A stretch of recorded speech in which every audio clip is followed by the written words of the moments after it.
Bonjour à tous. Merci d'être venus nous rencontrer. Nous avons un débat entre nous, mais surtout avec vous. Vous le savez, c'est la règle du jeu. Et avec le panel des étudiants qui a travaillé sur ce sujet et qui aura bien entendu tout loisir d'interroger nos quatre invités. Que je vous présente tout de suite. Jean-Paul Bailly, à ma gauche, préside le groupe La Poste. Charles Becbédé, je continue avec les entreprises, est président de Poweo, c'est un fournisseur indépendant de gaz d'électricité. Il est également c'est une jeune entreprise, Poweo, c'est important pour notre débat. Et il est également à la Fédération des entreprises à forte croissance, dite Croissance Plus, dans lesquelles il est très actif. À ma droite, Alain Echegoyen, philosophe, ancien commissaire au plan, 2003-2006.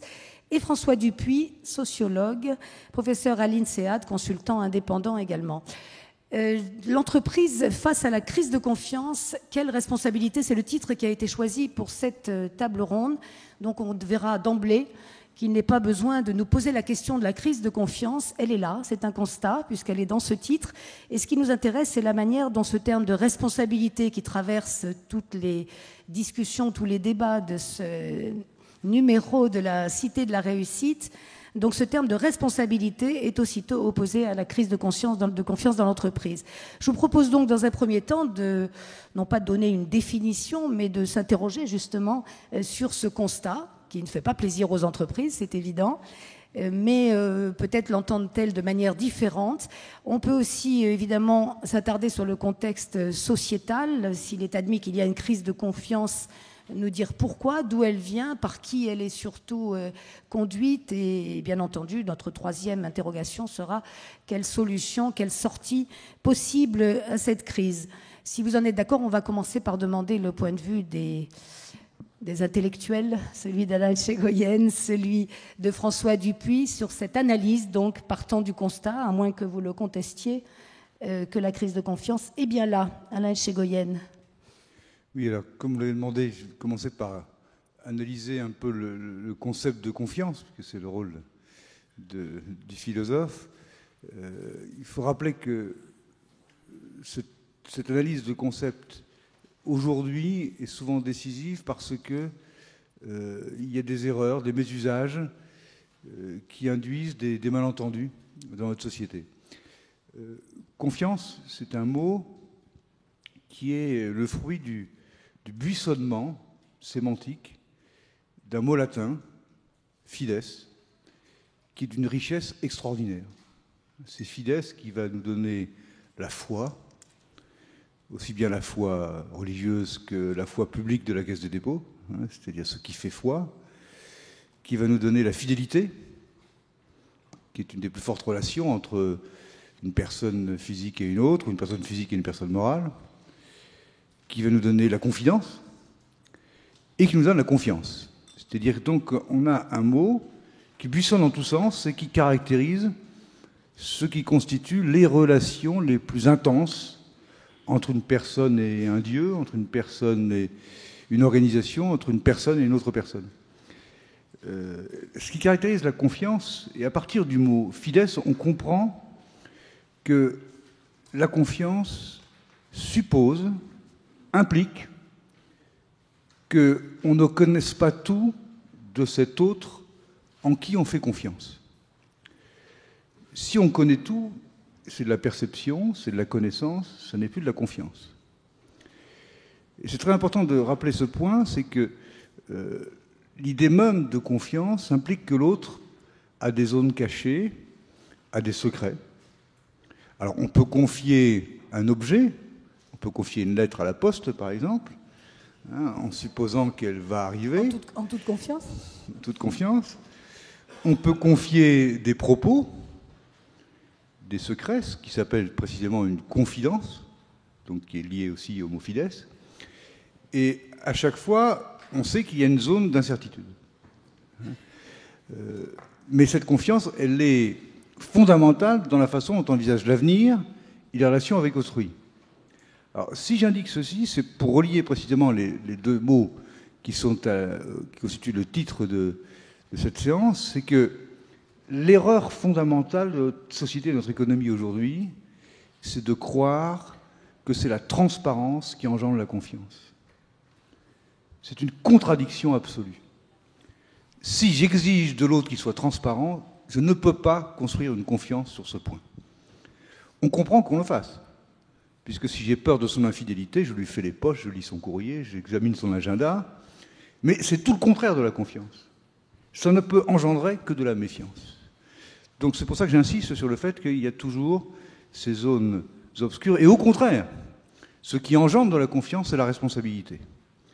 C'est-à-dire, si je sais que j'ai en face de moi quelqu'un qui est responsable, personne morale comme la Poste, personne physique que j'aime, ou avec qui j'ai des relations de confiance, je sais que s'il est responsable, il répondra de ses actes et de leurs conséquences, de ses décisions et de leurs conséquences devant moi, ou devant ceux qui sont concernés, et là, il peut m'inspirer confiance. Oui, c'est un premier paradoxe, Alain Etchegoyen, parce qu'on voit bien que ce qui est reproché aux entreprises, c'est précisément, en tout cas c'est le langage courant et ce sont les critiques que l'on voit les plus souvent apparaître, c'est précisément qu'on ne sait pas très bien ce qu'elles font, qu'elles ne nous le disent pas, et qu'en plus, les phénomènes de l'extension de l'économie aujourd'hui, de sa globalisation, fait que ces entreprises elles-mêmes ne sont plus très identifiables, on ne sait plus très bien qui fait quoi. Vous avez deux spirales. Il y a une spirale qui est une spirale perverse et vicieuse, consiste à dire « j'ai pas confiance, donc je demande la transparence », ce qui n'engendre que de la méfiance et qui jamais nous remettra dans le cycle de la confiance.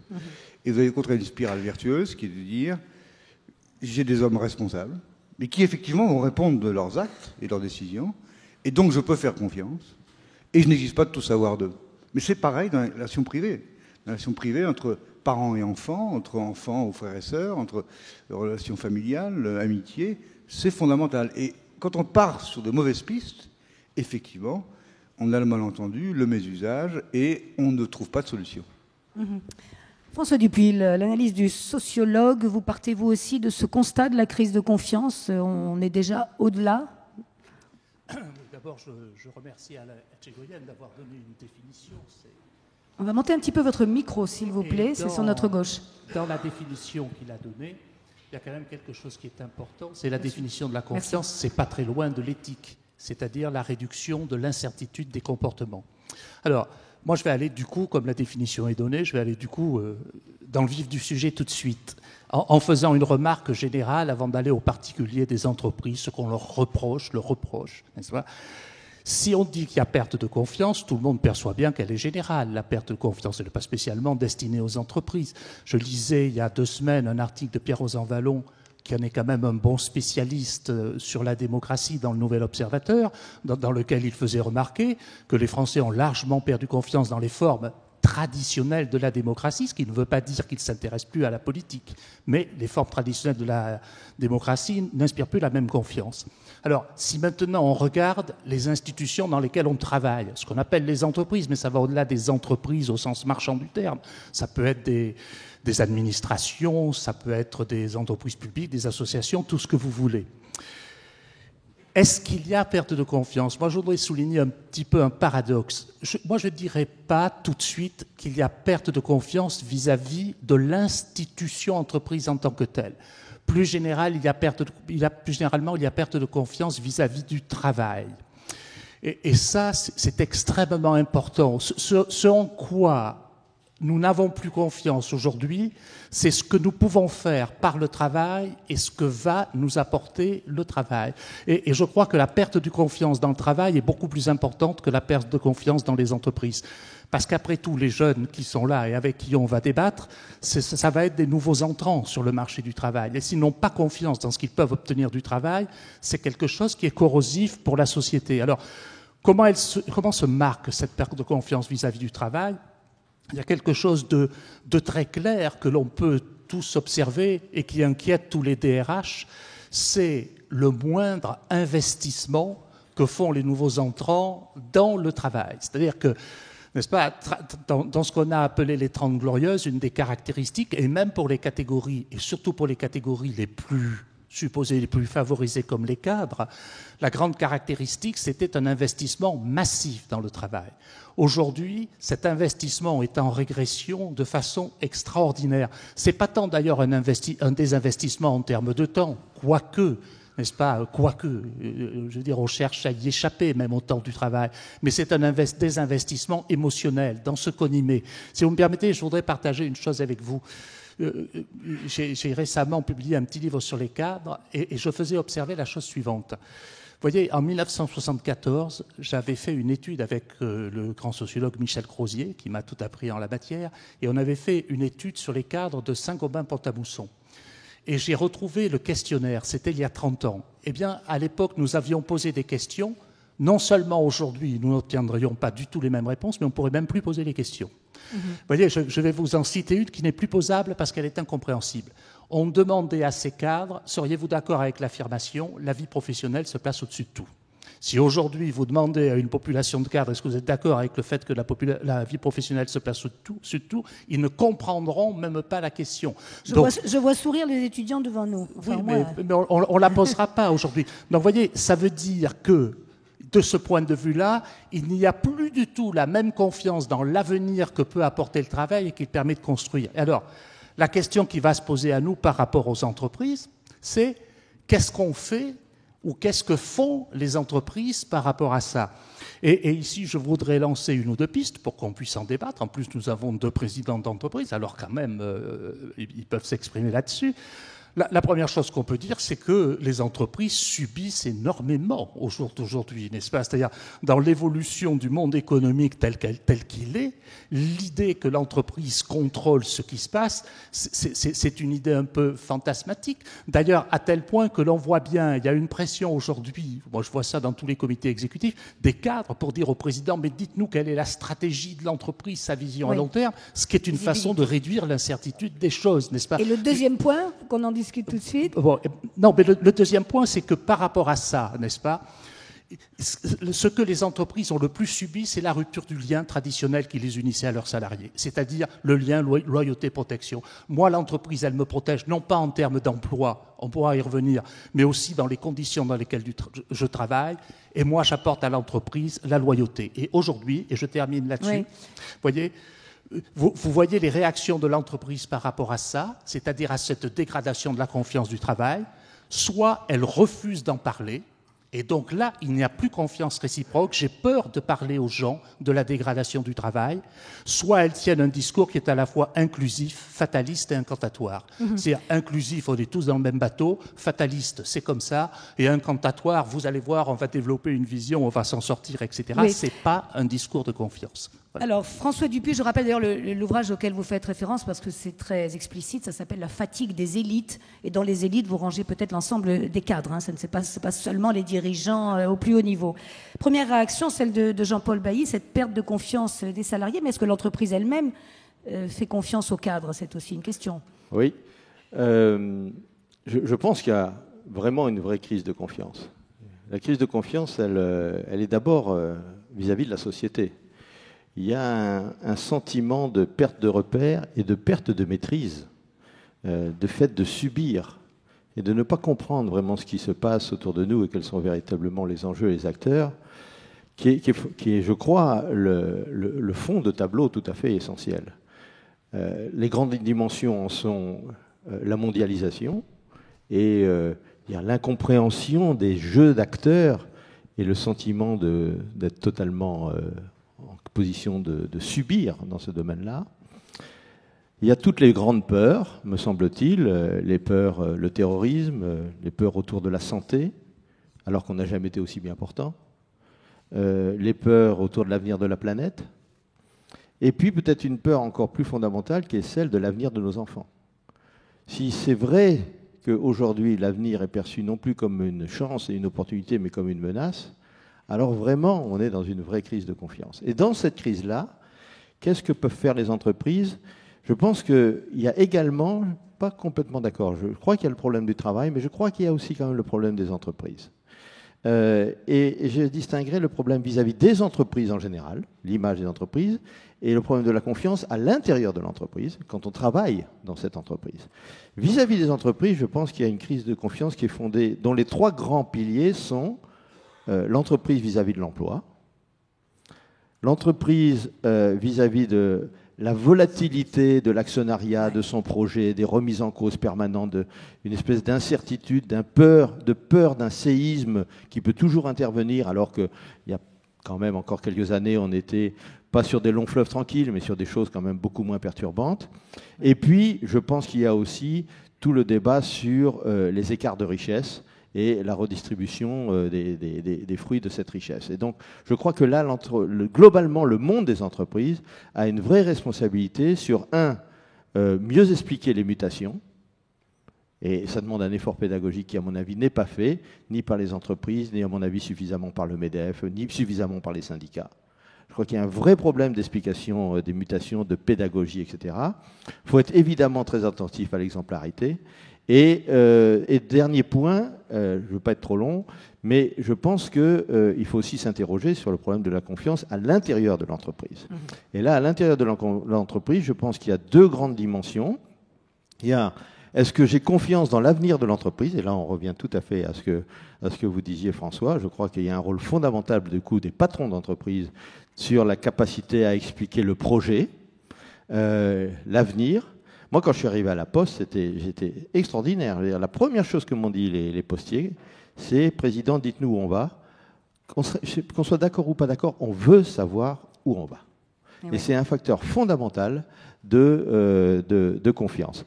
Le deuxième point, je crois, c'est dans cette pédagogie que j'ai expliquée tout à l'heure, c'est de dire que confiance et performance, c'est le même cycle.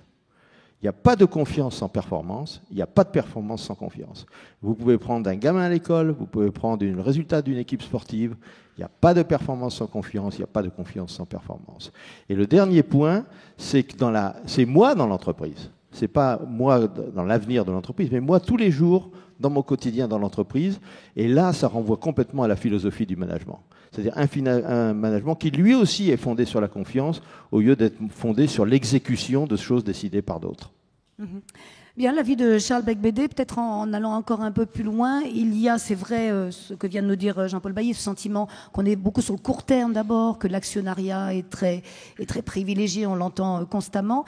Et il y a aussi les dérives quand même, Charles Beigbeder. Alors c'est peut-être injuste pour toutes les entreprises qui ne sont pas concernées, mais il n'empêche que c'est très insupportable d'entendre ces dérives que nous avons connues dans les années 90 et même aujourd'hui des rémunérations excessives. Est-ce que d'une certaine manière l'entreprise paye cela aussi ? Bien. Devant la société. Si vous permettez, je vais quand même essayer de replacer ça dans un ensemble parce que je ne veux pas commencer par répondre à cette question un peu polémique. Direct. Donc, d'abord, c'est vrai que les entreprises, les chefs d'entreprise, on ne peut pas avancer sans confiance. Et la confiance, c'est d'abord une stratégie, une vision claire, une crédibilité, donc incarnée par un chef d'entreprise ou un management bien identifié, puis ensuite qui va expliquer, fédérer des énergies au sein de son entreprise et autour de lui, autour de l'entreprise, avec des partenaires, des actionnaires, qui peuvent avoir une vision long terme, contrairement à ce que vous sembliez suggérer. Et puis ensuite, on va dérouler cette stratégie et on va avoir des résultats. Et là, je reviens sur ce que disait Alain Etchegolyen sur la transparence. C'est vrai, je comprends son cycle vicieux, son cercle vicieux. Donc il y a doute, donc alors il faut toujours plus de transparence. On demande toujours plus de transparence, ce qui en fait induit de la défiance Mais en même temps, il faut aussi de la transparence à un moment sur les résultats, sur les faits. Et ça, c'est très important. Il faut aussi de la transparence sur la stratégie. Donc, c'est peut-être pas de la même transparence dont on parle, mais les entreprises souhaitent être plus claires et souhaitent être plus transparentes. En tout cas, sur ces points-là, c'est clair, parce que sinon, on peut pas non plus créer une relation de confiance. Alors, je reviens quand même sur ce que disait Monsieur Bailly sur la crise de confiance globale, sur le diagnostic.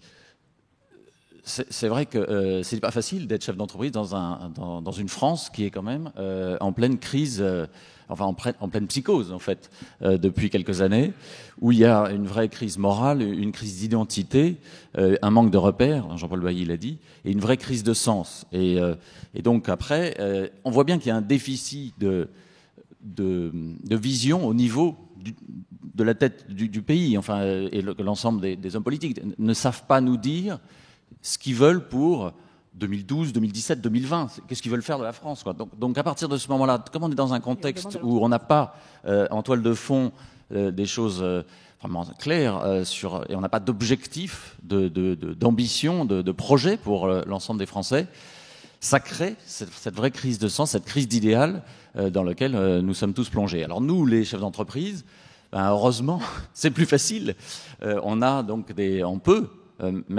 peut présenter des objectifs, une vision assez claire, enfin en tout cas on essaye, et puis on peut obtenir donc des résultats, mais je ne peux qu'encourager les hommes politiques à essayer d'avoir aussi une vision plus claire et un vrai projet là, et on espère que dans le cadre de l'élection présidentielle, il y aura là, j'espère, enfin un vrai débat autour de ça, et qu'est-ce qu'ils veulent exactement. Donc, alors, simplement pour revenir aussi maintenant sur l'entreprise, pourquoi il y a ce divorce un peu entre les Français et l'entreprise et l'économie de marché. Le problème commence peut-être aussi dès l'enfance, parce que quand on regarde la façon dont l'économie et l'entreprise sont présentées dans les manuels scolaires, franchement, on est vraiment très très en retard. Je ne sais pas qui élabore ces manuels, mais la perception de l'économie et des entreprises est absolument désastreuse. On m'a parlé l'autre jour d'une circulaire qui est adressée aux professeurs d'économie de première, qui accompagne le manuel scolaire qui est utilisé donc par les élèves de première ES. Et la circulaire, c'était du type on démontrera que l'économie de marché est nuisible. C'était dit comme ça, cet adjectif-là ? Oui. Non, il y a vraiment là un problème. Donc, on a beaucoup travaillé là-dessus. Une vision négative du marché. On va voir les réactions dans la salle tout à l'heure. Je pense qu'il va y en avoir sur ce thème. Ce que je disais sur le long terme et le court terme, c'était pas mon interprétation, c'est plus une vision qui est assez facilement relayée.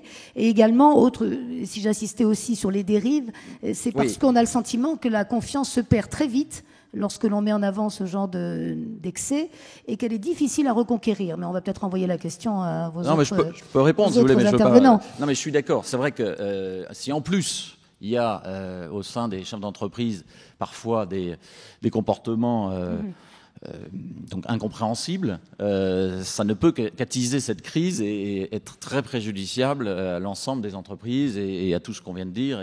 Et donc, on ne peut qu'être vraiment choqué de certains comportements.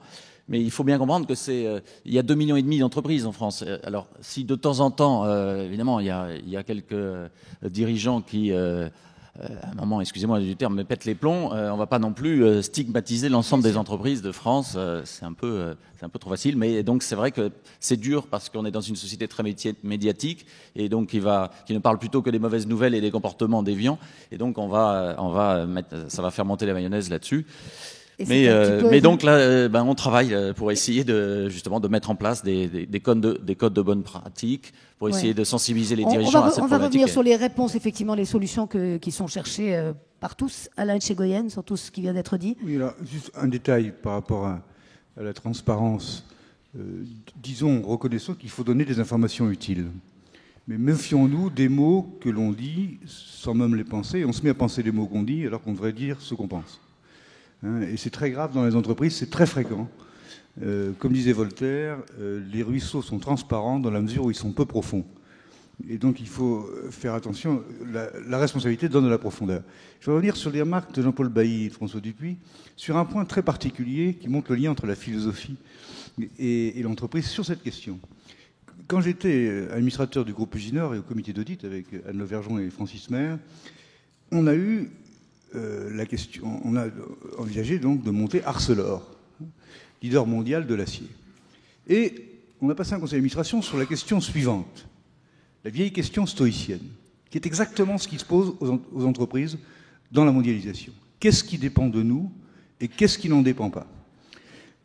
Dont la responsabilité est une version contemporaine. Qu'est-ce qui dépend de nous? Avec qui va-t-on faire alliance? Avec Nippon Steel, avec Arbed, avec Aceralia, avec ThyssenKrupp, avec Corus? Bon. Qu'est-ce qui ne dépend pas de nous? La mondialisation ne dépend pas de nous. Mais les stoïciens ajoutaient une remarque fondamentale, c'est que dépend de nous notre attitude par rapport à ce qui ne dépend pas de nous. La mort ne dépend pas de nous, nous mourrons tous, mais notre attitude devant la mort dépend entièrement de nous. Et c'est ça aujourd'hui le problème de l'industriel la plupart du temps. C'est que la décision européenne ne dépend pas de Jean-Paul Bailly, mais la façon dont la Poste va réagir par rapport à la décision dépend de lui. Or, ce qui inspire la méfiance aujourd'hui, souvent, c'est que nous sommes souvent face à des dirigeants qui vous disent il n'y a pas d'autre choix possible. Et ça, c'est terrible. Moi, je pense qu'un dirigeant qui dit il n'y a pas d'autre choix possible, il faut le virer tout de suite. Parce qu'il est là pour choisir. Donc, il faut absolument montrer qu'on prend une responsabilité, qu'il y a différents choix, que je fais celui-ci. Mais il y a une forme de déresponsabilisation qui inspire la méfiance, c'est-à-dire on n'y peut rien, il n'y a pas d'autre choix. C'est comme le fumeur qui dit c'est de la faute de Philippe Maurice. Il faut donc, je crois, qu'il faut toujours montrer des choix, et c'est ça la responsabilité. Ouais. Et quand on est responsable, on inspire beaucoup plus confiance quand on dit on n'y peut rien, c'est comme ça, c'est la mondialisation, rien ne dépend de nous. Ça rejoint aussi les reproches qui sont faits aux politiques, à qui il arrive aussi de dire qu'ils n'y peuvent rien. François Dupuis. Oui. Je voudrais, moi, citer un exemple tout à fait dans la suite de ce que vient de dire Alain Etchegoyen sur qu'est-ce qu'on y peut, qu'est-ce qu'on n'y peut pas. Tout à l'heure, j'ai insisté, et je vais y revenir et réinsister sur le fait que nous avons une vraie crise vis-à-vis du travail et qu'il ne faut absolument pas la négliger. Vous voyez, si vous me permettez de secouer un peu tout ça, je vais vous dire quelque chose.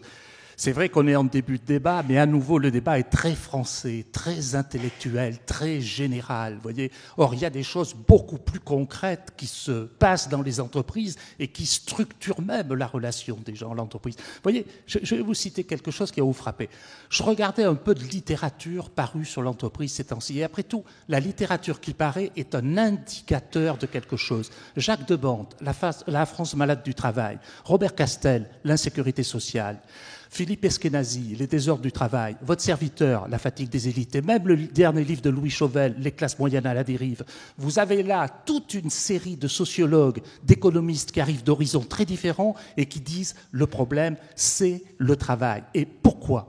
Parce que dans ce que Jean-Paul Bailly décrivait à juste titre comme étant la crainte générale, qui est celle des Français, mais elle s'est traduite, cette globalisation, cette mondialisation s'est traduite au niveau concret et direct de l'univers de travail par des transformations extrêmement profondes qui font que les acteurs qui travaillent au quotidien n'ont pas en vue se détériorer spécialement les conditions de travail, l'ergonomie, mais les conditions du travail, c'est-à-dire concrètement dans quel univers organisationnel je travaille. Et je terminerai en disant ceci, et là qu'est-ce que je peux ?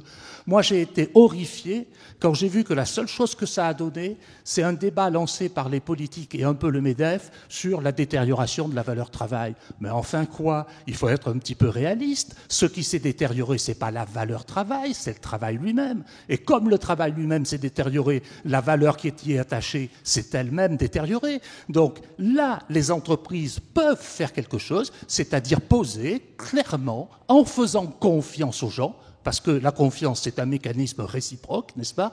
Poser la question, ben voilà, quel type de protection le travail peut offrir aujourd'hui ? Certainement pas les protections anciennes.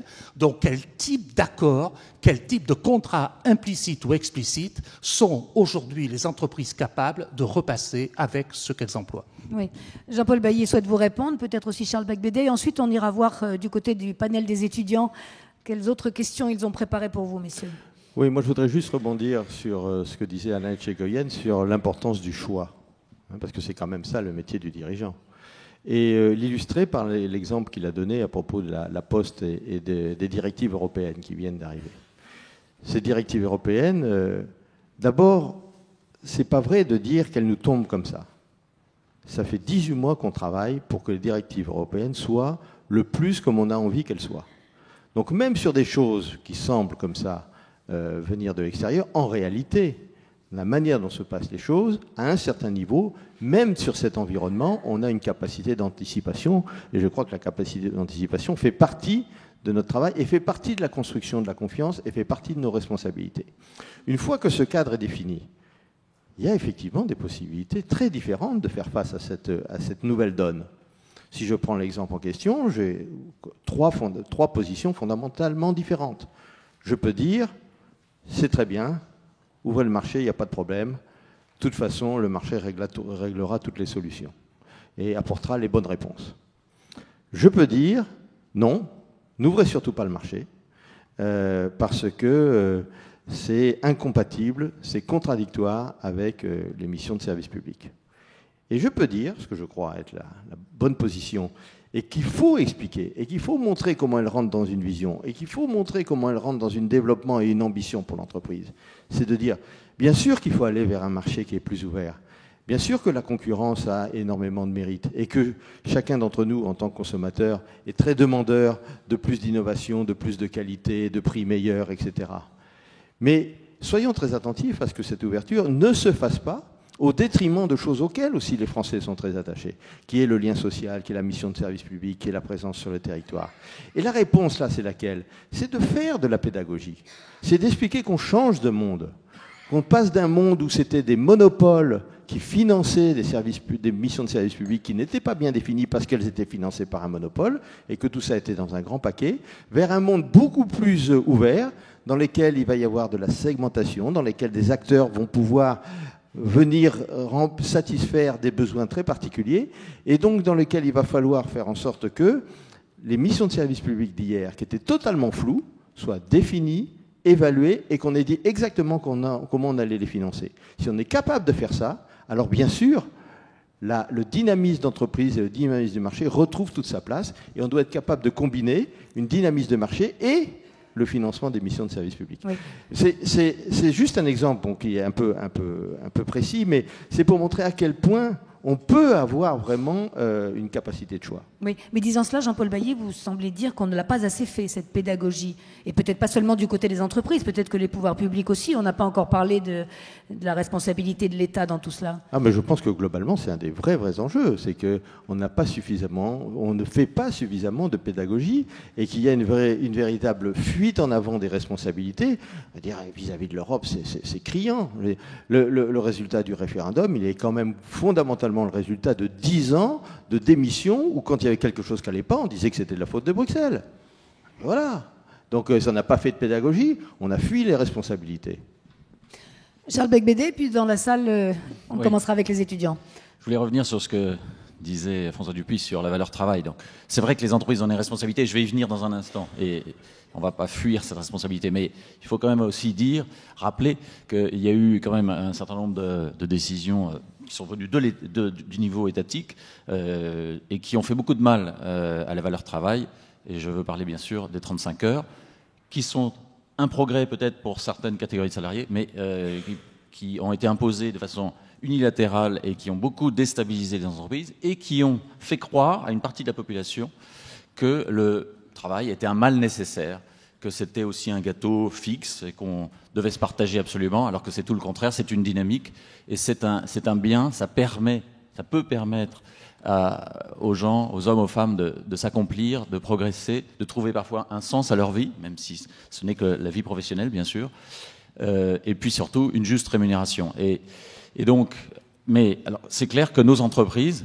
dans leur grande majorité, ne se sont peut-être pas adaptées, n'ont peut-être pas fait évoluer leur structure, leur façon de manager les hommes et les femmes qui les composent face à l'accélération du temps, à la mondialisation, aux très grandes transformations que subissent l'économie. Et elles sont un peu encore très statiques, un peu bloquées. Et et ça se traduit peut-être dans cette crise des classes moyennes, des cadres, qui finalement ne comprennent plus à quoi ils servent et donc ne trouvent pas de sens à leur travail et aussi parfois à leur vie. Et c'est un drame parce que c'est une perte de dynamique, de croissance. Et c'est une des raisons de ce désamour entre les entreprises et les Français. Et puis enfin, il y a aussi la rémunération.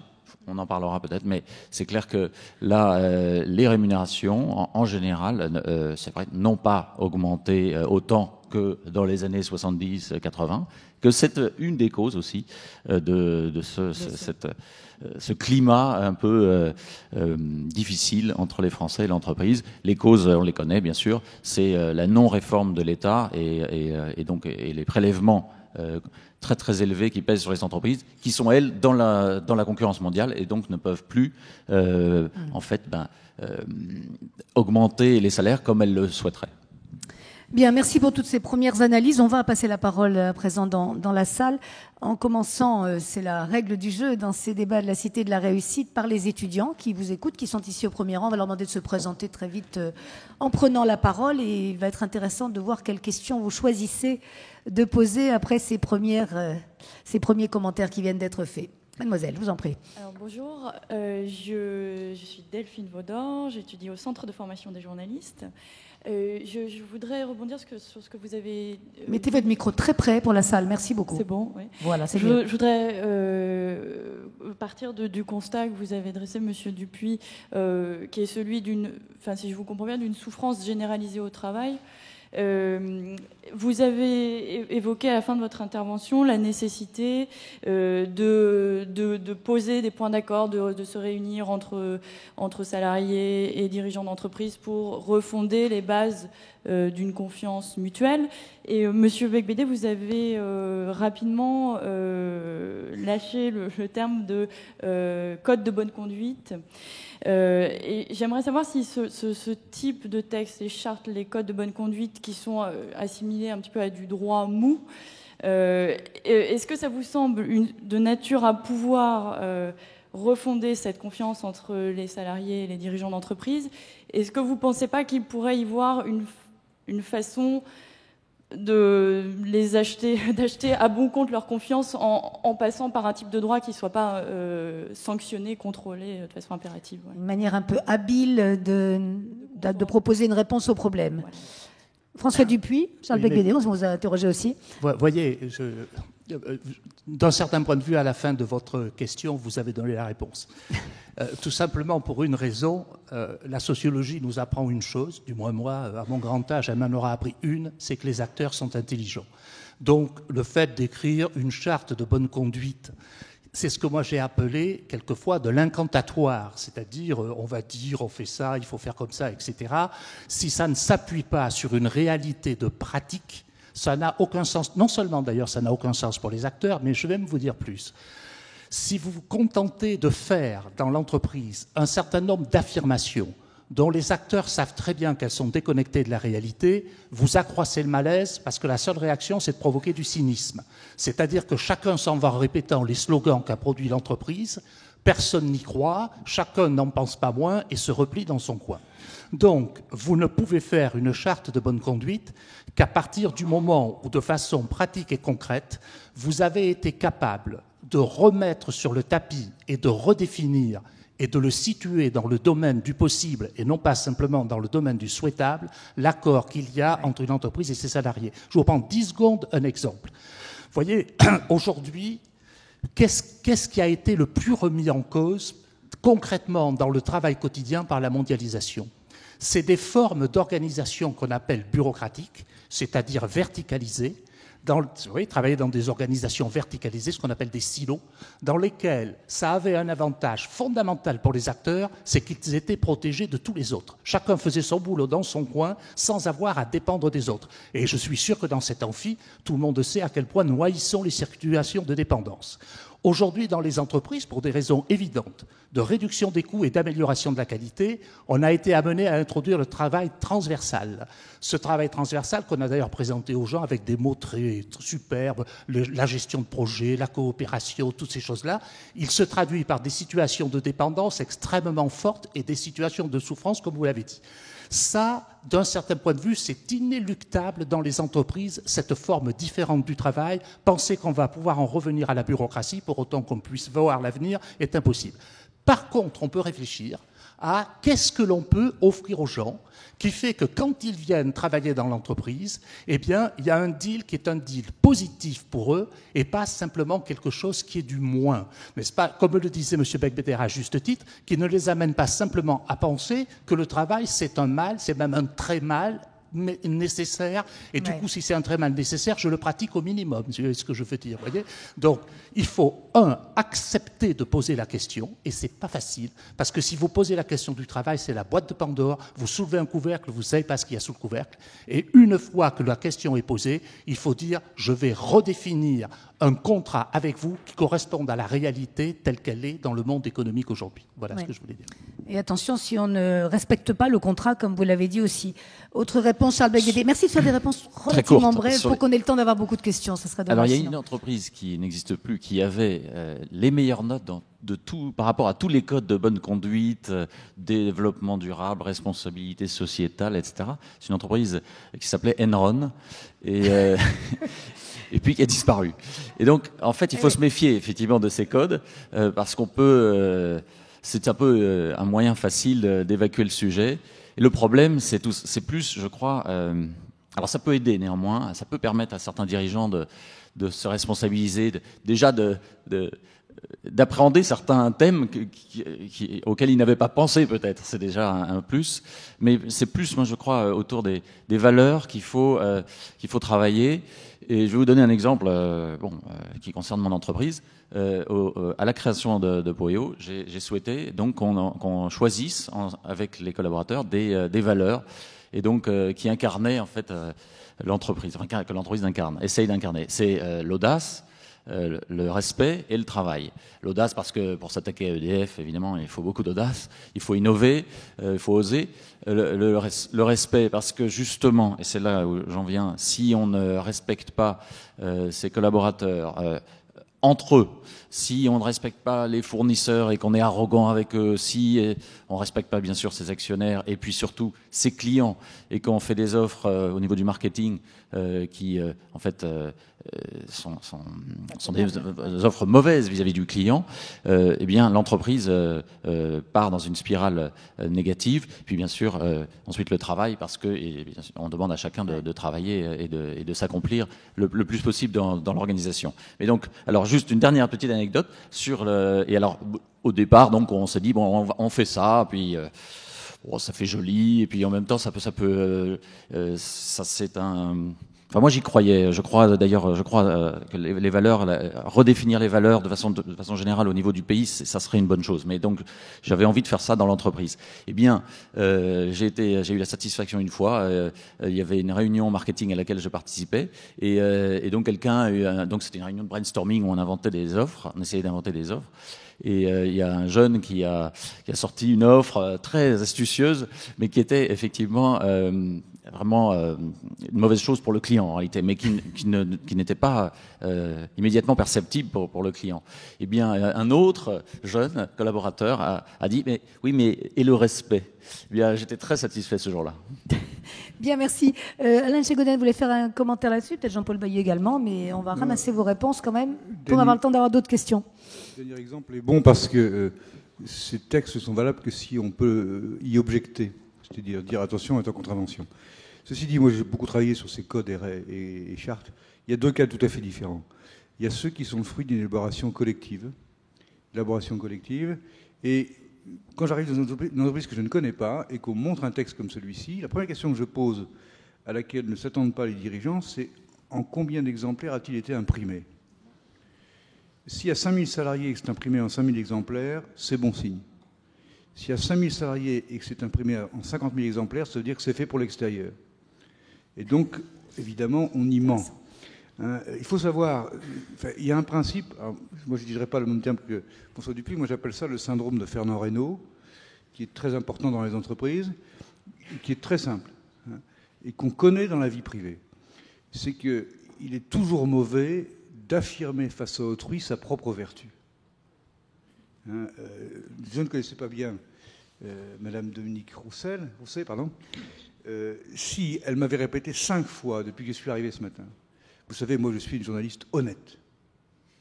Vous savez, moi je suis vraiment honnête. Ne vous inquiétez pas, je suis honnête. Au bout de 5 fois, je vérifie mes poches. Hein, bon, c'est parce que c'est inquiétant. Et tous les gens qui vous disent, et c'est le cas d'Enron typiquement, la charte adulée dans tous les États-Unis, disant c'est les meilleurs. Bon. Des gens qui vous disent nous sommes honnêtes, nous sommes transparents, méfiez-vous toujours. Pourquoi Fernand Reynaud? Parce que c'est lui qui avait fait ce fameux sketch sur « Ici on vend de belles oranges pas chères » et qui dit dans un de ses sketchs « Mon beau-frère, c'est pas un imbécile, la preuve il le dit lui-même. » Bon, c'est exactement ça. Ce qui est important, c'est que les autres disent de vous que vous agissez bien, que vous êtes honnête. Les clients, les fournisseurs, les salariés. Jamais que vous le disiez vous-même. C'est une naïveté qui est d'une fréquence dans le monde de l'entreprise effrayante. Et si je vous dis que je viens d'une bonne maison, en l'occurrence Radio France? Ah ben c'est très bien. Vous êtes un salarié. Et ça ne suffit pas non plus. Non, mais je dis au contraire. C'est ce que moi j'appelle la communication insupportable. C'est-à-dire qu'il faut une communication qui passe par des supports, qui passe par les hommes. C'est aux hommes à dire, mon entreprise est une entreprise qui se conduit bien. C'est pas l'entreprise à dire, je me conduis bien. Hein, et c'est catastrophique. Et c'est très curieux, cette naïveté, qui consiste à dire, plus je dis que je suis honnête, plus on va me croire. Alors que c'est toujours le contraire. Jean-Paul Bailly. Oui, moi, je suis d'accord avec tout ce qui vient d'être dit. Je voudrais rajouter une dimension pour les entreprises qui ont une longue histoire. Parce qu'évidemment, entre Poréo et La Poste, ce problème des valeurs ne se pose pas tout à fait de la même manière. Bon. Et donc, je crois qu'il y a un problème de faire évoluer les valeurs, de les rendre modernes, de les rendre contemporaines. Et c'est particulièrement vrai du service public. Le service public, il a toute sa place si on sait le rendre contemporain dans ses valeurs. Je vais juste vous donner un exemple. Une des valeurs fondamentales, c'est l'égalité au sens le même produit pour tous. La traduction moderne de cette valeur, c'est l'accessibilité au sens du produit adapté à chacun. Donc, et ça demande beaucoup de travail pour rendre contemporain ces valeurs, et ça demande un gros travail collectif, mais s'il est fait, et s'il y a toute la pédagogie qui se fait autour, on peut faire cette transmutation de valeurs tout en restant fidèle à ce qu'on est véritablement. Bien, autre question des étudiants, et puis nous avons encore du temps et on va aller dans la salle après. Je vois déjà des bras levés. Paul Nicolas, je suis étudiant à HEC. Alors j'ai une question concernant la différence entre les grandes entreprises et les PME, à savoir que le constat d'un lien dégradé entre les dirigeants et les salariés me paraît moins réel dans les PME que dans les grandes entreprises. Pensez-vous que les patrons des PME parviennent à mieux incarner un esprit d'entreprise? Et dans ce cas, comment impliquer le modèle des PME dans les grandes entreprises? Dans ce cas, Charles Becbédé. C'est tout simplement que c'est plus facile dans une PME parce qu'on est moins nombreux et que c'est plus facile de créer du lien et de permettre à chaque collaborateur de comprendre ce que chacune doit faire dans l'entreprise. Mais enfin, encore que ça marche pas à tous les coups. Et alors moi, ce que je conseille pour les grandes entreprises, parce que pour l'instant Poéo est une petite entreprise, on est 80 collaborateurs seulement, c'est peut-être de s'organiser un peu en commando ou en tribu, bien responsabilisante, pour que chacun puisse vraiment toujours comprendre d'abord la stratégie globale, et puis ensuite finalement la stratégie aussi au niveau local, au niveau de la petite équipe à laquelle appartient donc le collaborateur. Et certaines grandes entreprises le font très bien, d'autres le font moins bien, et je crois que c'est une des raisons de la crise structurelle qu'on connaît en France. Oui. Un mot là-dessus du côté des grandes entreprises. Puisque la question est entre les petites et les grandes, je crois que votre question elle est vraiment au cœur du management des grandes entreprises. Parce que c'est effectivement ça le défi principal. Alors quelles sont les réponses possibles? Je pense que d'abord, elle consiste à passer beaucoup de temps en réflexion, en pédagogie, en communication sur le projet, sur donner du sens et que chacun sache dans l'entreprise, aux différents niveaux, c'est-à-dire la capacité de décliner ce sens, ce qu'on attend de lui et pourquoi. Ce travail-là n'est, à mon avis, jamais suffisamment fait. Et on ne passe jamais trop de temps sur le sens et la déclinaison du sens dans les entreprises. C'est un travail très difficile, mais il est absolument fondamental parce que c'est ça qui aligne toutes les énergies et qui fait que les énergies, au lieu de se combattre, sont toutes dans le même sens et qui fait progresser l'entreprise. Après, il faut mettre en œuvre la dynamique de changement.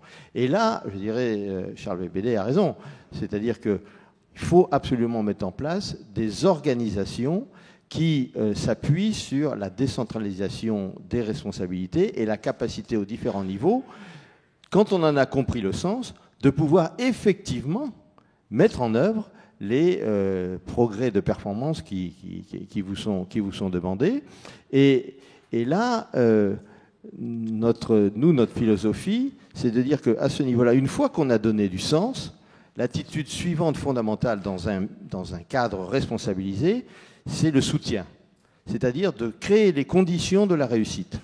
Les conditions de la réussite, c'est donner la formation et les compétences, c'est mettre en place une organisation efficace, c'est avoir une logistique performante, c'est avoir des outils informatiques qui fonctionnent bien, c'est mettre en place des systèmes de motivation qui donnent envie aux gens de réussir. Bref, créer les conditions de la réussite. Et puis, bien sûr, comme on est des entreprises qui sont totalement tendues vers les résultats, c'est ensuite d'avoir des exigences en termes de suivi. Et nous, on a une philosophie, alors ce n'est pas vraiment une charte, mais on a une philosophie du management qu'on appelle les 3 S, qui est que chacun à son niveau, pour être un bon manager, il doit donner du sens au travail de ses équipes, les soutenir pour qu'elles réussissent et être très exigeant en matière de suivi. Et quel contrôle faites-vous sur ces exigences-là avec eux? Je veux dire, comment est-ce que vous vérifiez que ces engagements sont tenus? Je veux dire, d'abord on vérifie d'abord bien sûr les résultats et la consolidation des résultats, et ensuite, je dirais, y compris dans les modes d'évaluation, puisque ce système de suivi suppose un mode d'évaluation, dans le mode d'évaluation, il y a systématiquement la question de la mise en œuvre effective du dispositif. Oui. Je voudrais encore renvoyer aux étudiants. Je sais que François Dupuis et Alain Tchegoyen veulent aussi réagir, mais... Est-ce que je peux juste réagir Je vous en prie. Ce qu'a dit M. Jean-Paul Bailly. Donc, selon vous, il incombe aux dirigeants d'instaurer un climat de confiance. Vous pensez que l'échec d'une telle tentative incombe uniquement aux dirigeants, qu'il n'y a pas une responsabilité des salariés dans l'échec de la tentative d'instaurer un climat de confiance? C'est évidemment beaucoup plus compliqué que ça. Je veux dire, ni l'échec ni le succès ne dépend uniquement de dirigeants. Je veux dire, mais je pense que les dirigeants ont un rôle important. Oui. Pas forcément décisif, on peut dire. C'est une petite parenthèse sur laquelle on pourrait faire un petit développement. Puisque vous parlez d'échec, c'est précisément, je pense, un des vrais problèmes de la société française, qui est de ne pas reconnaître l'échec et de ne pas savoir rebondir et valoriser les échecs. On est une société, contrairement à la société anglo-saxonne, où l'échec fait partie de la construction de la personne, fait partie de la progression de carrière, où, à condition qu'on sache en tirer les leçons, c'est un dispositif, c'est quelque chose de normal dans la vie, et en réalité c'est comme ça que se présentent les choses. Nous sommes dans un pays où on sanctionne systématiquement l'échec et où il n'y a pas de droit à l'erreur. Et ça, je pense que quand on articule ça avec la responsabilité et la confiance, c'est un point central. Bien, encore une question des étudiants. Et dans la salle, vous avez encore une large demi-heure, je vous rassure, mais ils ont beaucoup travaillé pour préparer ces questions. Oui, alors... selon un sondage, enfin ce sont des chiffres qu'on nous a donnés dans le cadre de la préparation de ce débat, 70% des jeunes souhaitent devenir fonctionnaires et 65% des gens se défient de l'économie de marché. Alors la question que j'ai envie de vous poser à tous, c'est pourquoi cette défiance à l'égard de l'entreprise privée? Tout le monde ne va peut-être pas répondre, mais François Dupuis, Jean-Paul Bailly n'est pas le mieux placé, donc on va vous passer votre tour. François Dupuis, Charles Becbédé, donner un chiffre, très concerné. Un chiffre tout de suite, parce que c'est vrai, ce que vous dites, ces chiffres sont corrects, mais il y a aussi 63% des jeunes de 15 à 30 ans qui veulent être chefs d'entreprise. Donc ça montre bien aussi qu'ils ont envie de prendre des risques et donc il faut faire attention quand on parle de ce fameux sondage où donc une majorité veut être fonctionnaire. Il y a aussi beaucoup d'entre eux qui veulent être chefs d'entreprise. Donc c'est François Dupuy, Alain Tchégoyen répondent aussi. Oui, alors, moi, je vais quand même en profiter pour revenir un instant sur la question sur les PME. Monsieur, sur vos 60% qui veulent être fonctionnaires, les 50%, méfiez-vous totalement de ces chiffres-là, n'est-ce pas? Vous pouvez trouver une chose, son contraire, la différence, etc. Il est clair que dans la réponse sur les fonctionnaires, la vision sur la stabilité de l'emploi est quelque chose d'essentiel. Et alors, donnez-moi 10 secondes. Je voudrais revenir un instant sur la question sur les PME, parce que c'est une question très intéressante. Car chaque fois qu'on a des phénomènes qui sont des phénomènes durs, on a tendance à se réfugier vers des communautés plus petites. Donc, small is beautiful. On est d'accord. Sauf que, moi je dirais, est-ce que les choses sont différentes dans les PME ou dans les grandes entreprises? La réponse est très nuancée. D'abord, les phénomènes de fond de déprotection du travail sont exactement les mêmes dans les PME qu'elles le sont dans les grandes entreprises. C'est pareil. Deuxièmement, je crois que Charles Becbéder a très raison de dire qu'au moins dans la PME, on a un avantage, c'est qu'on peut mettre plus facilement une question sur la table avec le dirigeant qu'on ne peut le faire, surtout en plus quand un certain nombre de grandes entreprises appartiennent aujourd'hui à des fonds de pension, ce qui fait que le vrai dirigeant a totalement disparu de l'espace perceptible. Donc c'est quand même un problème évident. Ouais. Par contre, dans les grandes entreprises, jeune homme, moi je vais vous dire quelque chose, elles ont un avantage, alors excusez-moi d'être aussi hard que je vais l'être, c'est que par rapport au phénomène de déprotection du travail, plus vous êtes dans un univers grand et complexe, et plus vous pouvez quand même trouver des moyens de vous replanquer à l'intérieur de cet univers large et complexe, donc de vous reprotéger. Mais c'est comme ça que ça se passe dans la vie, de vous reprotéger.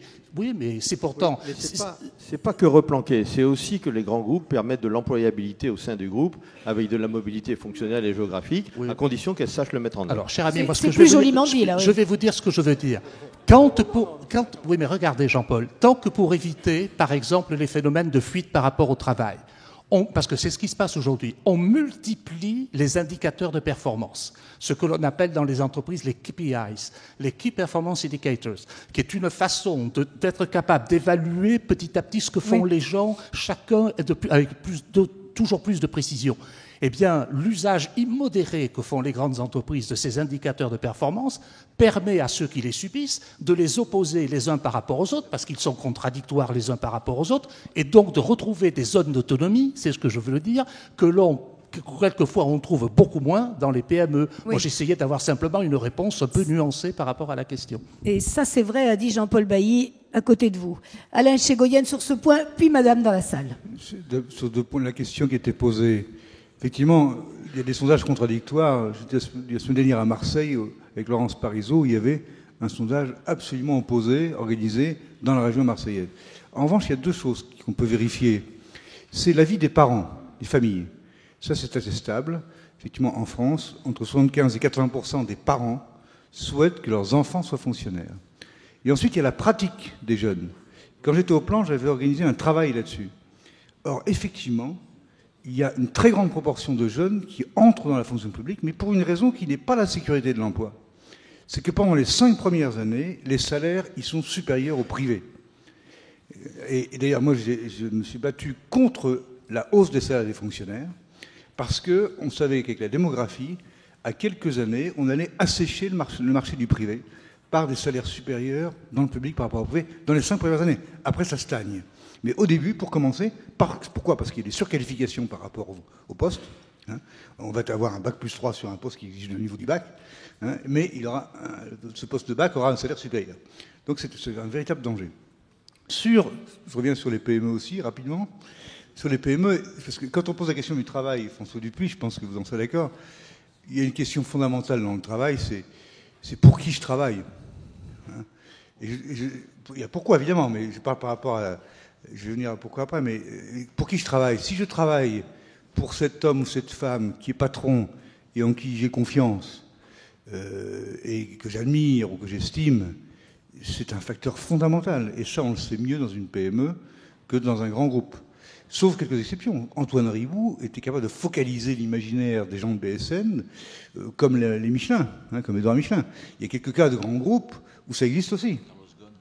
Ou Ghosn chez Nissan. Chez Nissan aussi. Mais, donc il y a des... C'est-à-dire que vous savez, dans les processus de motivation, vous avez la focalisation sur le chef, sur le produit ou sur les modes de comportement. Et dernier point, je voudrais rappeler, parce que je pense que le sociologue et le philosophe du travail connaissent cette histoire, mais depuis 20 ans ou 30 ans, quand on veut expliquer les différentes attitudes par rapport au travail, on prend l'exemple du maçon. Je ne sais pas si vous... Vieille métaphore, très vieille métaphore, mais qui est très intéressante. Hein, c'est un journaliste qui pose une question à un maçon, à 3 maçons, qui sont en train de faire tout avec des pierres, des briques. Et il demande au premier qu'est-ce qu'il fait. Le premier dit « je pose une pierre ». Le deuxième dit « je gagne ma vie ». Et le troisième dit « je construis une cathédrale ». Bon, ça explique très bien la façon dont on prenait du sens. C'était, pour reprendre la remarque de Jean-Paul Bailly, quand on réussit à faire penser à ceux qui travaillent, qui construisent une cathédrale, le travail change complètement de sens. Vous voulez donner un chiffre et je voudrais qu'on passe un micro à madame qui nous attend. Oui, tout à l'heure, là, le chiffre que vous avez évoqué, 70% veulent être dans la fonction publique. Je veux dire, je crois qu'il faut être très très attentif à la manière dont ces chiffres sont présentés et manipulés. Je vais vous donner vraiment le vrai sondage en question. Première question, dans l'idéal, vous personnellement, souhaiteriez-vous plutôt travailler dans la fonction publique 36, dans une PME 35, dans une entreprise multinationale 15 ? Bon.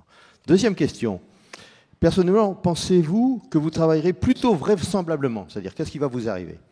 Une PME 40, la fonction publique 30, une grande entreprise 16. Et après, et c'est là où vient les 70, personnellement, si vous aviez l'opportunité de travailler dans chacun des secteurs suivants, dites-moi quelle serait votre attitude la plus probable. Et on fait la somme des gens qui disent « oh, j'irai tout de suite » ou « pourquoi pas ». Fonction publique, 77. Vos chiffres. Mais quand on pose la question, la même question dans le monde de la communication, 73. Dans le monde de l'informatique, 62. Dans le médico-social, 60. Si vous retenez que le 77 de la fonction publique, je veux dire, c'est de la vraie manipulation, qui va d'ailleurs dans le sens de ce que disait tout à l'heure Charles Belbédé, ouais, sur une vraie stratégie de désinformation sur, je dirais, à la fois le monde des entreprises et du rôle du marché dans notre pays. Oui, merci de nous rappeler à la prudence à ce sujet. Madame, je vous en prie, en vous présentant très vite. Alors, Madame Albruno, enseignante. Alors, je voulais parler d'un problème de confiance qu'on n'a pas abordé, à mon avis, et qui est important pour cette méfiance. C'est celui de la confiance comme stratégie des personnes malhonnêtes.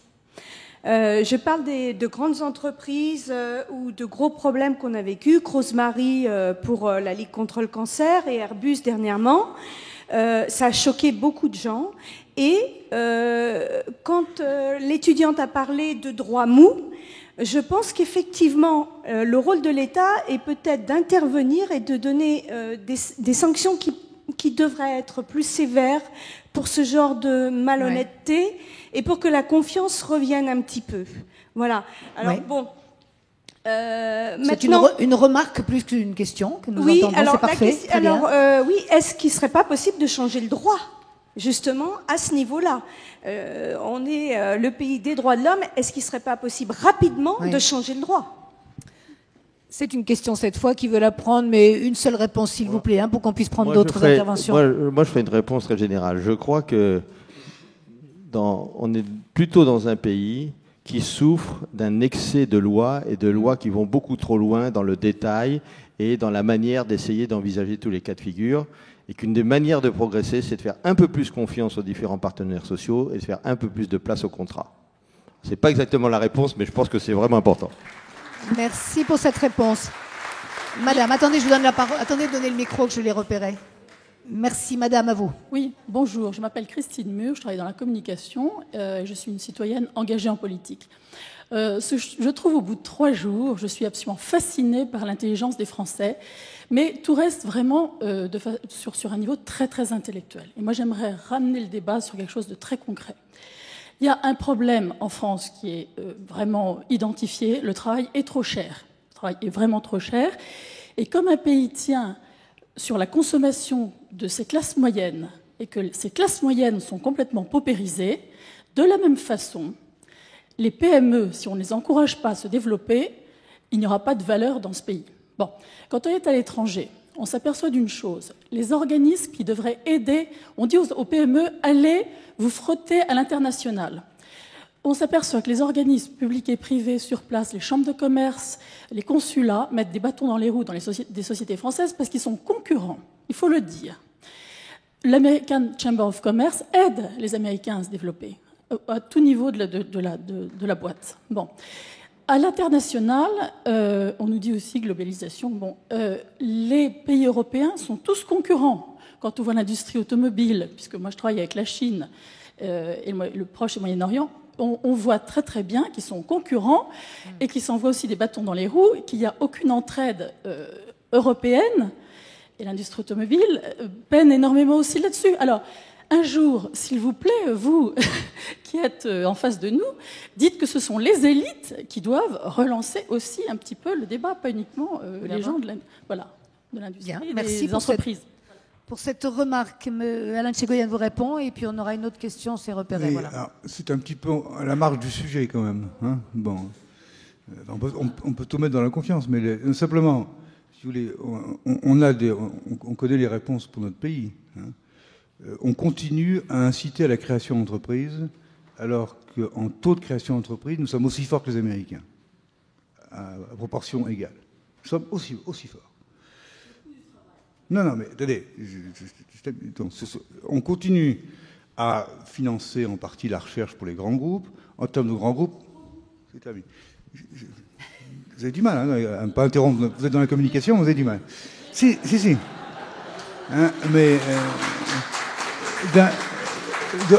donc, c'est terrible. Enfin, Madame, laissez juste vous êtes dans la communication, c'est fantastique. Mais c'est ce que je suis en train de... Vous m'avez pas fini, laissez finir. C'est terrible. Bon. D'ailleurs, vous n'avez plus de micro, on ne vous entend plus, alors on vous redonnera le cas échéant. Simplement, ce que je dis, c'est que le ciblage de l'intervention de l'État, c'est l'aide à la création et l'aide aux grands groupes par les impôts recherche, etc. Et qu'il y a une chose qu'on ne sait toujours pas faire dans notre pays, c'est la croissance des PME. C'est ça que j'allais dire. Bon. Et ce n'est pas simplement le coût du travail, c'est aussi les modes d'intervention de l'État et des régions. Et on pourrait tout à fait concevoir autrement. Par exemple, moi, quand j'étais au plan, on avait suggéré l'idée qu'il y ait des modes, tant qu'à avoir des aides à la création, qu'on ait des modes d'intervention sur l'apparition de nouvelles fonctions dans l'entreprise. Parce que la plupart du temps, dans la croissance, et aussi, deuxième chose, sur l'innovation qui viennent du marché. Nous privilégions toujours les innovations qui viennent de la recherche et du développement, parce que nous avons une mentalité d'ingénieur. Or, dans notre pays, les 4 départements les plus industrialisés, qui sont la Vendée, la Mayenne, le Doubs et le Jura, ce qui est très curieux, il n'y a pas une seule université, pas un centre de recherche. Ce sont des gens qui développent à partir du marché. Et on ne sait pas aider tout ce qui vient du marché. On n'intervient que sur ce qui vient de la recherche. Donc il y a beaucoup de raisons, mais on est complètement hors sujet par rapport à la responsabilité. Le coût du travail, c'est un des éléments, ce n'est pas le seul.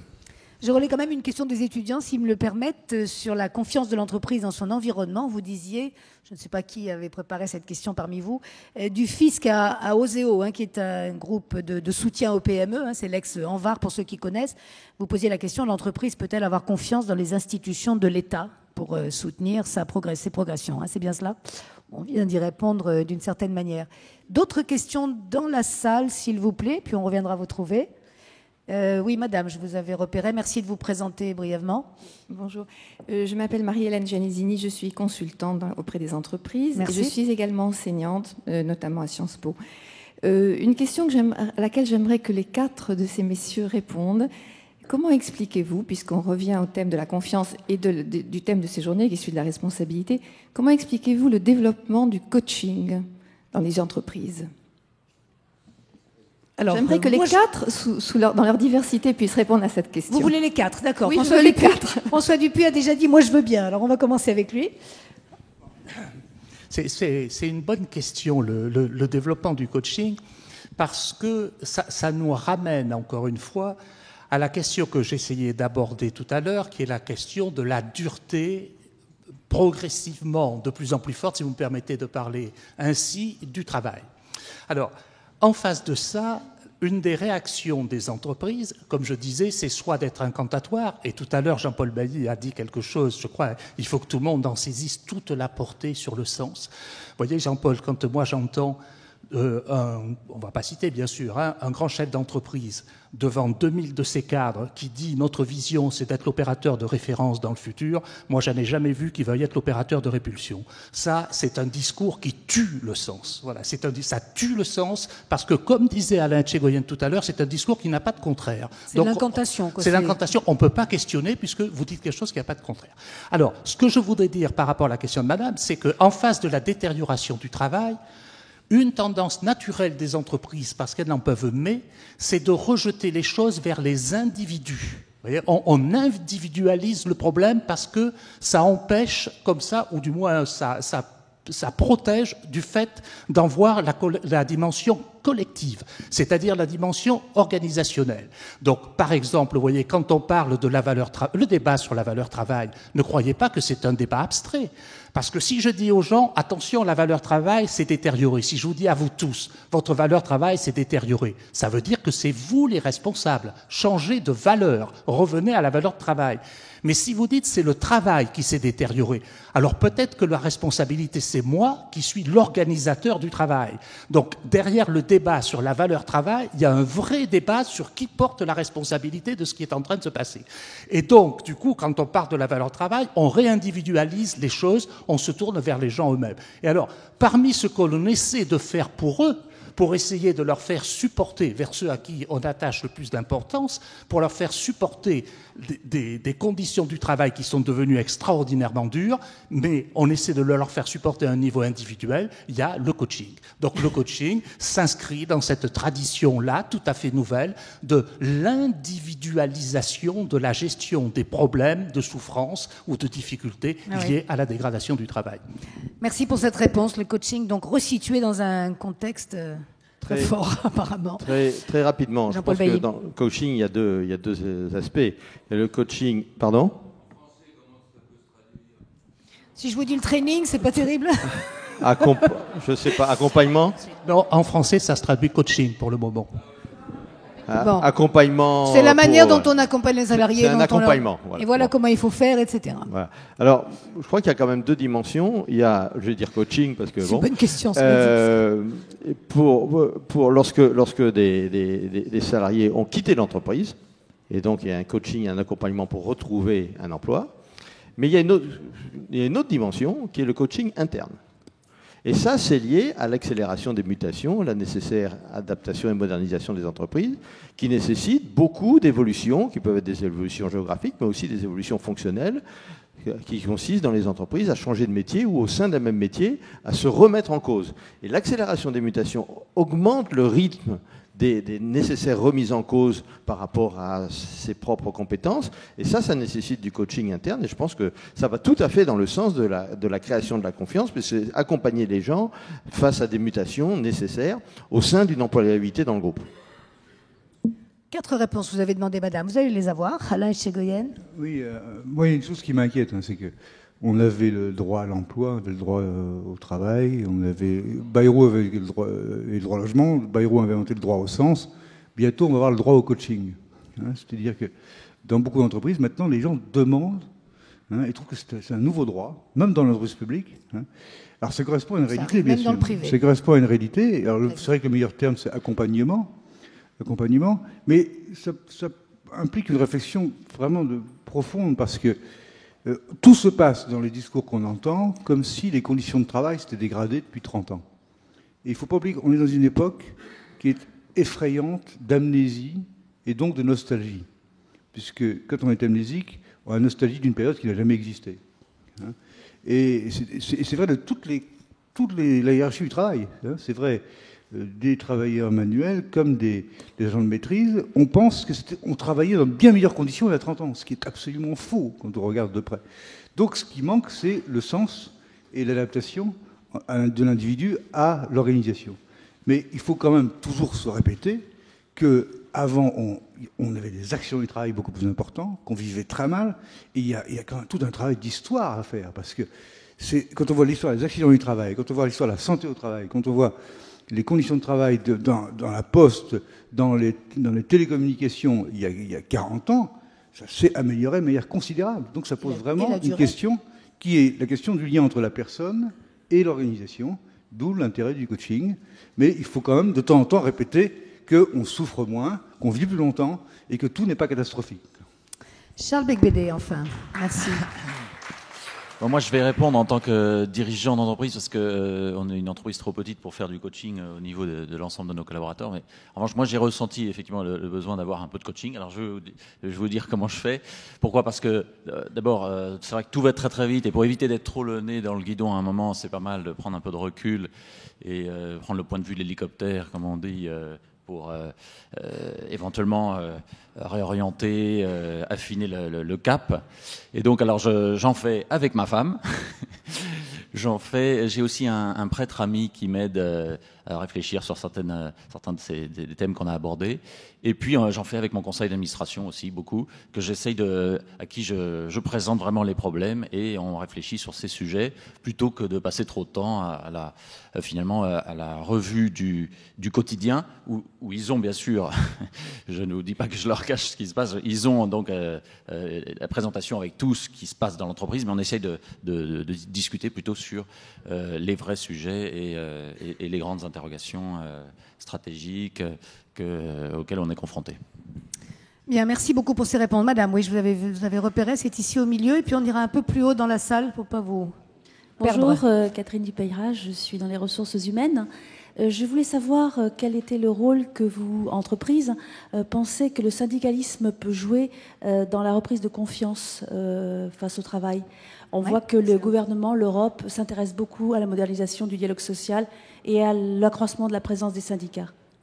Excellente question. Je pense que Jean-Paul Bailly, dont je voudrais rappeler quand même qu'il a été le président de la RATP, où il a engagé un travail en profondeur avec les partenaires sociaux, si vous me permettez de le dire. Moi, je crois que c'est un thème essentiel. De manière générale, le thème de la confiance et de créer un climat de confiance avec l'ensemble des parties prenantes est un thème essentiel pour l'entreprise. Et je veux dire, si on devait résumer d'une seule manière le rôle d'un patron ou le rôle d'un cadre, c'est d'être un créateur de confiance. Bon. Alors, c'est vrai avec les clients, enfin les produits, c'est vrai avec les salariés, c'est vrai avec les élus locaux, c'est vrai avec l'actionnaire, c'est vrai avec la société de manière générale, ce qui renvoie à c'est une manière de parler du développement durable, mais c'est évidemment vrai avec les syndicats. Bon. Et la construction d'une relation de confiance avec les syndicats, elle passe à mes yeux d'abord par un vrai travail de dialogue continu, pas seulement un dialogue ou une concertation quand il y a une crise ou quand ça ne va pas, parce que dit attendez, là ça ne va pas, vous avez besoin de moi, vous venez me voir. Pourquoi vous n'êtes pas venu me voir quand je vous avais posé un certain nombre de questions et que bon. Donc je crois que ça suppose un dialogue continu, une concertation authentique avec un vrai travail d'écoute et la capacité de passer de vrais contrats et de vrais accords. Et la confiance, elle se crée au travers du contrat et du respect du contrat. Et je crois que c'est ça les vrais enjeux. Y compris et surtout donc hors des périodes de crise, ce que vous avez souligné. Monsieur, on va prendre une autre question avant de revenir vers cette tribune. Bonjour, Philippe Détry, je suis consultant. Une question sur la judiciarisation croissante de la société, et particulièrement sur les actions collectives, les class actions. Est-ce que ça va créer de la confiance vis-à-vis de l'entreprise? Est-ce que c'est une prise de position qu'il faut encourager ou pas? Quelle est votre position? Merci. C'est pas sûr. Qui veut répondre? François Dupuis, d'un mot rapide, s'il vous plaît. On peut juste, moi je ne répondrai pas sur l'effet que ça va produire. Simplement à travers une chose, pour avoir vécu 5 ans aux États-Unis, je trouve que ça produit des effets corrosifs. C'est-à-dire, c'est en permanence, ça met un intermédiaire, qui est l'intermédiaire judiciaire, dans les relations, au lieu d'arriver à les gérer, effectivement, par une relation beaucoup plus de confiance. Alors, le droit a tout son droit, si on peut l'exprimer ainsi. La seule chose que je voudrais remarquer, et c'est une remarque sur le constat, pas sur la réponse à votre question. Dans les études que moi j'ai faites sur les cadres, lorsque l'on s'interroge sur le fait de savoir la distance, comme je disais, qui se prend entre les cadres et l'entreprise, parmi les critères qui font dire que cette distance est forte, il y en a 2. C'est qu'aujourd'hui, la population des cadres est la population la plus syndiquée de tous les salariés, ce qui est très surprenant, mais c'est comme ça. Et la deuxième chose, c'est l'explosion des recours au prud'homme de la part de cette catégorie-là. Donc, du point de vue du constat, à travers ce petit bout de lorgnette, on est bien dans cette mécanique-là, on est en train d'y entrer, ça c'est sûr. Oui, et vous n'avez pas l'air de vous en féliciter. Jean-Paul Bailly. Juste.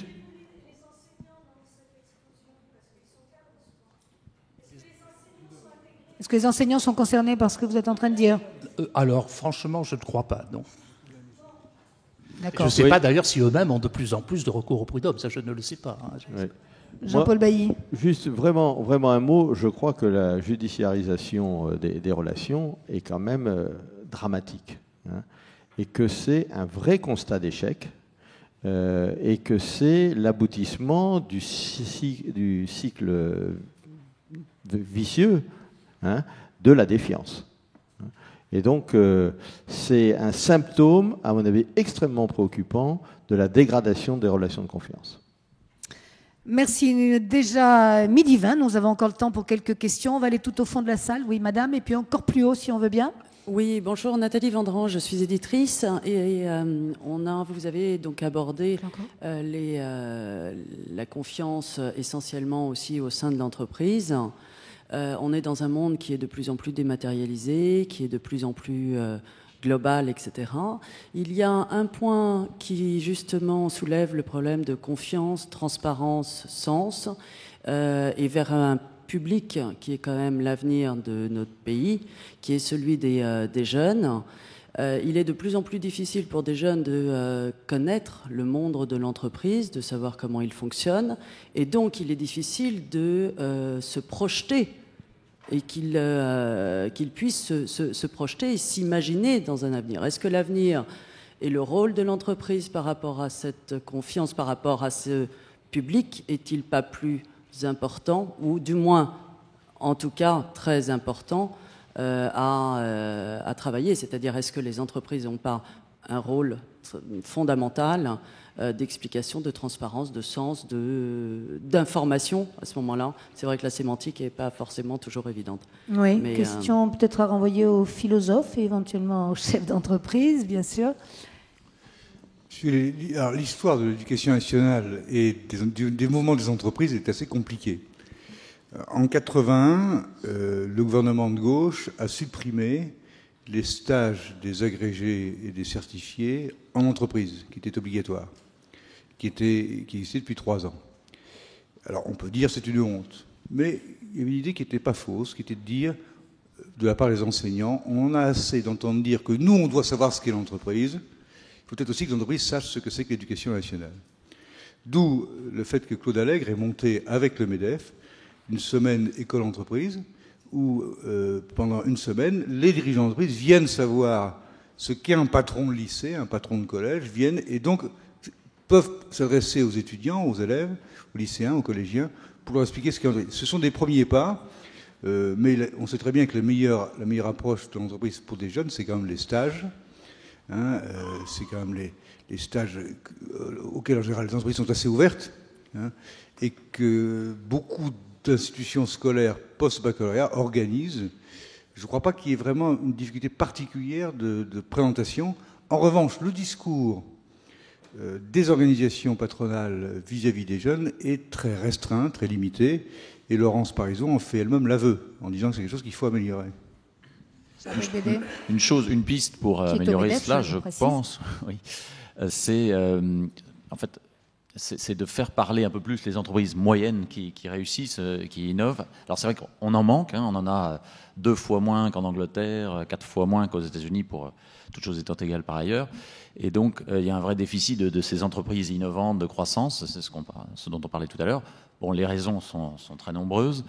Et donc, mais ce qu'il faudrait en tout cas, c'est les mettre plus en avant pour faire rêver un peu aussi les futurs cadres, les futurs collaborateurs de ces entreprises, pour leur montrer qu'il y il y a aussi il y a cet espoir, il y a des entreprises qui réussissent très très bien en France, en province, notamment dans certains pôles de compétitivité. Il y a beaucoup d'énergie, là, il y a beaucoup de bonnes nouvelles, et donc il faudrait plus en parler, c'est sûr. Oui.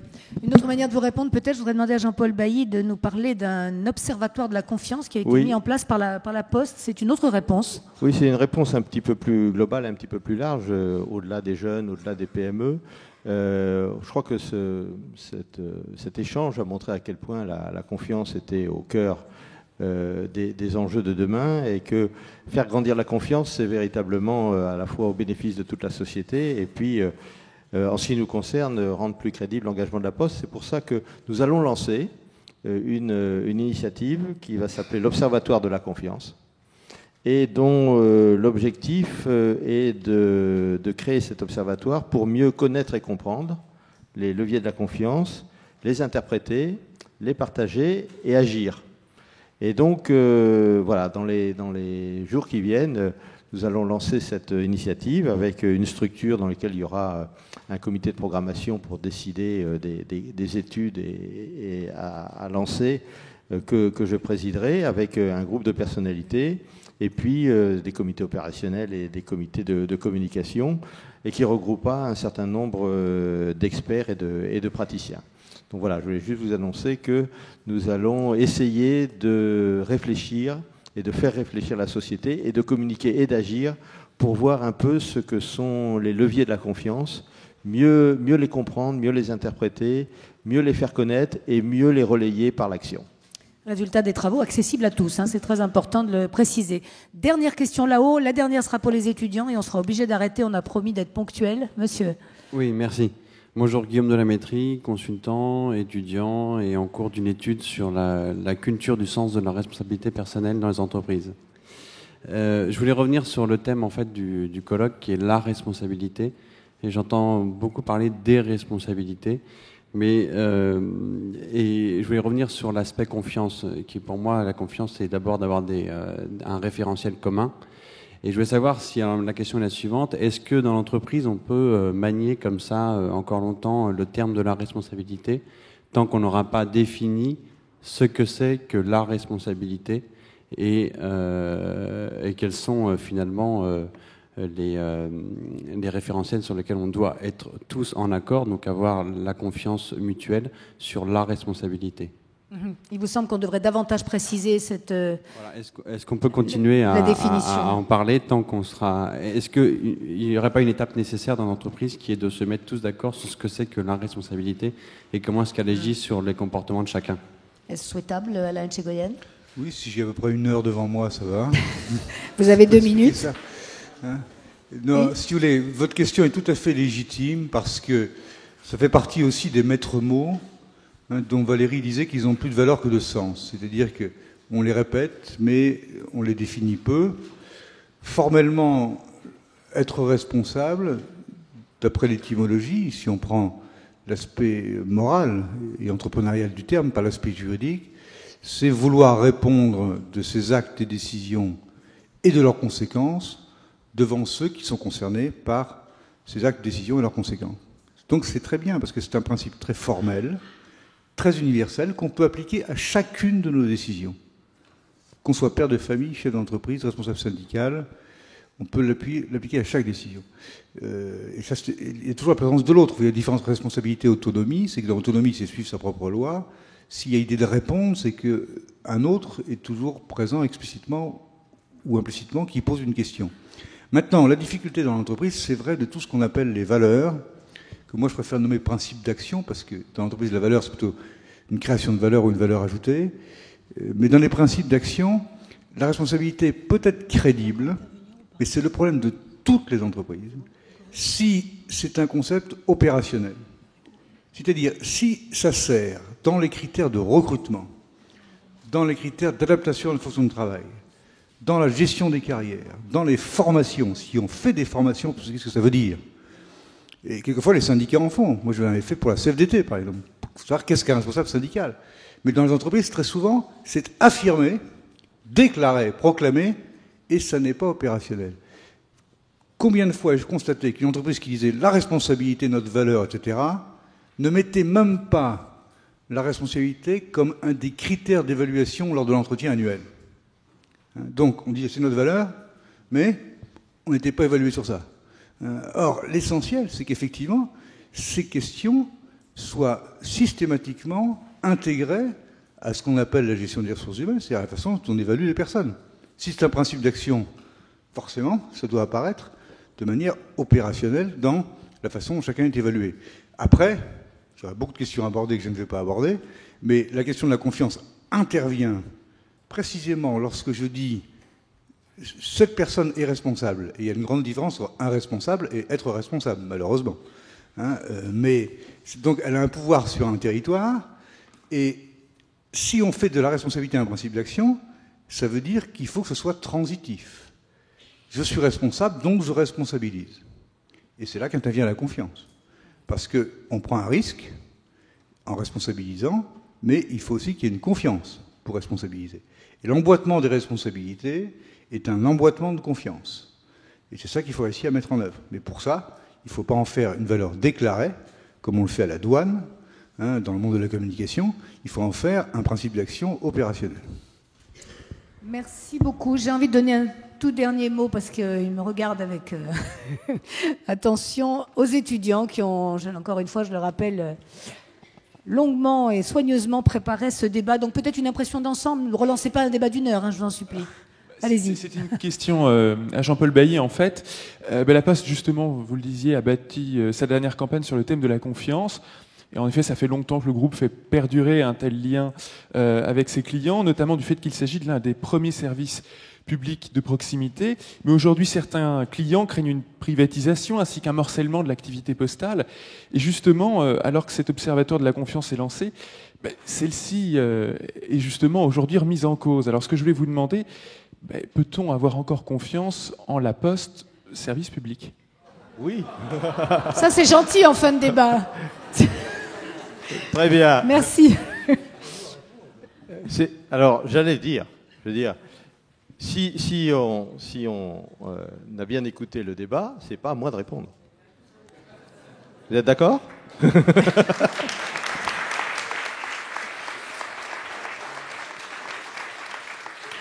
À suivre donc, les mois qui s'annoncent sont effectivement riches en péripéties pour la Poste et pour nous. Merci à tous pour votre attention, votre participation, et merci à nos 4 invités.